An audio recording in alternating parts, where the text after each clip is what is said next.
Good evening, everyone. Today, I'll be presenting on the powerful role of propaganda in shaping the public's perception of the Vietnam War, particularly through the actions and words of leaders like President Johnson. As I delve into this topic, I'll examine how carefully crafted narratives were used to justify American involvement in a conflict that many viewed as distant and complex.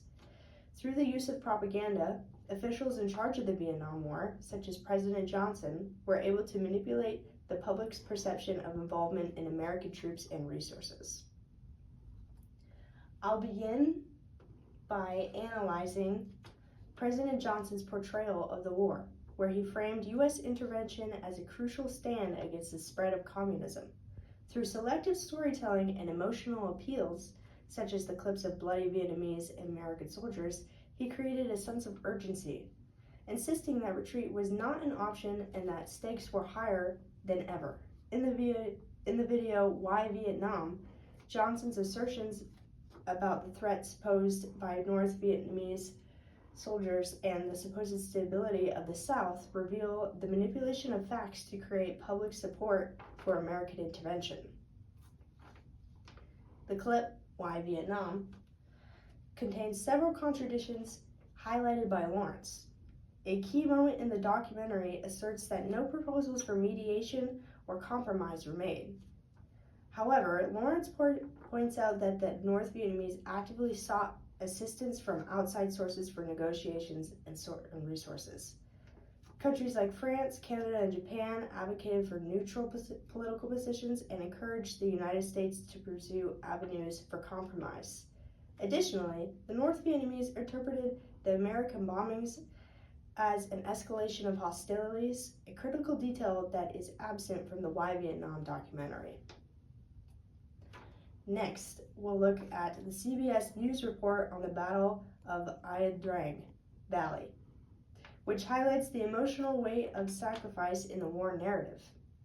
The widow's testimony about her husband's death, claiming it was a noble sacrifice to protect future generations, serves as a reminder of how personal stories can be intertwined with nationalistic rhetoric to foster a sense of duty and urgency. To play on the loss a widow has recently endured and then broadcast the sentiments of her loss to guilt the United States citizens to enlist isn't ethically sound. Together, these examples illustrate how propaganda not only shaped the public's understanding of the Vietnam War, but also obscured the realities on the ground, ultimately influencing the trajectory of U.S. involvement in the conflict. Citizens were misled of the actual facts, encouraged to blindly accept the war, and to allow the resources to be poured into the war. Lawrence described an atmosphere of citizenry that was highly skeptical of American involvement. The examination of propaganda's role during the Vietnam War reveals how officials, particularly President Johnson, manipulated the public's perception to justify American military involvement. Through emotional storytelling and selective presentation of information, Operation Rolling Thunder, leaders crafted narratives that portrayed U.S. intervention as a necessary defense against communism, effectively rallying support for a complex and controversial conflict. The discrepancies highlighted in the Why Vietnam documentary and the emotional appeals found in the CBS News reports, such as the widow's testimony, underscore the extent to which the American public was misled about the realities of the war. As Lawrence points out, many citizens harbored skepticism about the government's portrayal of the situation.